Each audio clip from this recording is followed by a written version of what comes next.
The U.S. federal prison system has now executed the first woman on its death row in nearly 7 decades.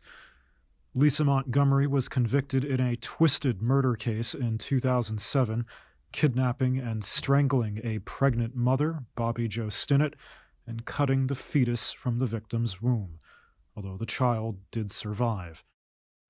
However, multiple legal challenges had been unsuccessfully brought against Montgomery's death sentence before it was cleared to proceed at a prison in Indiana by the Supreme Court.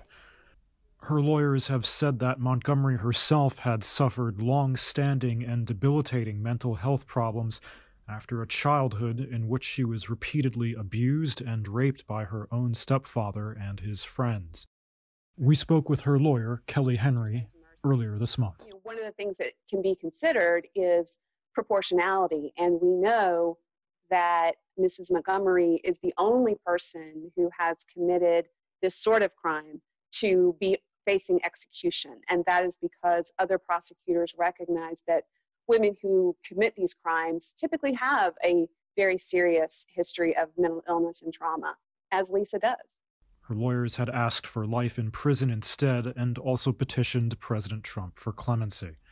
One called the execution a, quote, vicious, unlawful, and unnecessary exercise of authoritarian power.